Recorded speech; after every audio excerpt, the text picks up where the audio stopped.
Sorry, did I wake you? I'll turn this down. Not listening to the Today programme. I can't face the sound of the human voice this morning. I didn't hear you come in last night. Were you very late? I finished the muesli, I'm afraid. Oh, I'm happy with porridge. And we're running low on tea bags. I'll get some. Oh, there's no need. I'm capable of buying a box of tea bags, Mum. All right, thank you. How was your evening with Max? It's time I was off to work. So early? I have an early meeting with Dominic Farrell. I'm speaking to Helen by phone, helping to draft her narrative statement for the family court hearing. Will you be home for supper? I suppose. Any idea what sort of time? No. I'll do a bolognese sauce, shall I? We can heat it up when you come in. If you like. Anna? Yes? What happened last night? Nothing. Nothing happened.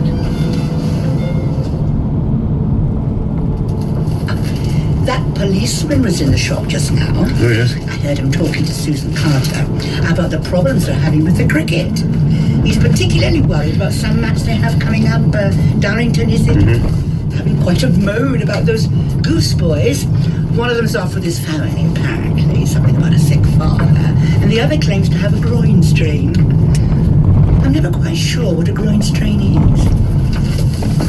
Anyway, I believe he's well enough to play now, but he's told the policeman that he hasn't got time for nets practice. Will you listen to me going on? Quite the village gossip. Oh, and Jennifer Aldridge was there, telling everyone about her granddaughter's A-level results, completely oblivious to the fact that no one was in the slightest bit interested. And she's only Tony Archer's sister. I have no idea where she gets all these airs and graces, the lady of the manor. Do you have to keep going on, Mother? Sorry? Can't you see I'm trying to think? Oh, Robert, of course. It's your big meeting this morning. Say no more. I'll be as quiet as a mouse. But you're not to worry, darling. This Justin Elliot fellow can't fail to be impressed. From everything you've told me, he's clearly a very astute businessman. He's going to want you on his team. I remember your form master in the upper fifth. Now, what was his name? The portly chap with the red cheeks? He took me and your father aside on sports day that year and said to us, "That son of yours, he's a real asset to any team." Oh, what was his name? You must remember, Robert. I have it in mind. He was a Scotsman. Rolled his R's in that rather lovely way that... Robert. Can't stand this. Where are you going? Grey Gables for coffee. Well, I can make coffee, darling. And some peace and quiet. And I promise I'll be quiet. Oh, I'm so sorry, Robert. Will you be coming back before your meeting? No. But, Robert, you're not wearing a tie. Hello? Oh, hi, Carol. Didn't see you there. Oh, those tomatoes. They taste even better than they look. Aren't you supposed to be at Grey Gables? Oh, it's my day off. And you're working here? Oh, well, Anya's been up all night with a raging toothache. I'm not sure I see the connection. I'm trying to do what I can to help while Pat and Tony are away. A true friend of the family. Well, I guess they... oh, hi there, Johnny. Oh, it's my daughter. Will you excuse me? Tom wants to know if there's any more news on Anya. Hello, Anna. Why not ask me himself? Yeah. He would, only he's up to his elbows in grease and rust. Tractors playing silly beggars. Whatever you like. Well, you can tell him she's finally found a dentist that says he'll see her when he's finished his morning surgery. That's good. Oh, Do you think they're talking about Helen? Maybe. yes. Does she look worried? Not sure. It's so frustrating not knowing what's happening. Fine. I wish I could talk to Anna. I wish I didn't have to. She scares the pants off me. Johnny. She's a truly scary person. Let's hope she scares the pants off Rob Titchener as well then, when she gets him in the witness box.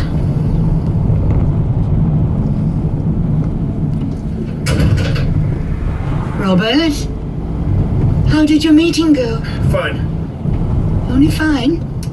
It was okay. Good. Well, I've just been talking to your father on the phone. He's leaving St Andrews today, staying the night in York. Wants me to catch the 1407 home tomorrow, if that's all right with you. Yeah, of course. Means I'll miss Henry when he gets back from Wales. Oh, well, he'll be tired anyway. On the plus side, I won't have to see the awful archers. Tell me about your meeting. I told you already, it was fine. I thought it went quite well, in fact. A couple of sticky questions at the beginning about why I parted company, but It was that man, Charlie something. he wasn't up to the job, incompetent. Justin nodded when I said that. In fact, he nodded a lot. The meeting was... Yeah, it was good. I answered all his questions, raised some issues he hadn't given much thought to. That seemed to go down well. Oh, good. Surfing the wave in that office. There's nothing he could throw at me that I couldn't deal with. When he said he was looking for someone to start more or less straight away, and I said I was available right now, he nodded, and he smiled. Justin Elliot is not a man who smiles easily, and yet he smiled. When I walked out of his office, I was confident. And somehow on the drive home... Oh, no, it's the adrenaline, dear. Leaving your system. You're exhausted, drained. I've been to a meeting, Mother. I've not run a marathon. If you felt it went well, then I'm sure it did go well. You have no basis for saying that. How did you leave things with him? He thanked me for coming in, said he'd enjoyed our conversation, then I left. Well, did he say he'd be in touch? Do you think I'd be feeling like this if he had said that? Well, I think you should trust your instincts, Robert. The meeting went well. I really did think so. I'm taking you out for lunch. Why? To celebrate. Nothing to celebrate. Look, if you don't get this role, then you get another. You're back in the world, Robert. You're back in the world. And I think that's worth celebrating. Kirsty, Over here, Johnny. any word on Anya? Yeah. Impacted wisdom tooth. Sounds nasty. Not anymore. They've taken it out. She's been told to take it easy for the rest of the day. She'll be back at work tomorrow, she thinks. It's great you've been able to cover. I've enjoyed myself. You're like a member of the family. Not quite. Are you coming to the ball with us for a drink tonight? Oh, Tom said to ask you, with him and me and Jazza. okay. Why not? Yeah. Excellent, Justin. Thanks. Yeah, I'll call you next week. Bye-bye. And? I knew that meeting had gone well, I could tell. What happened?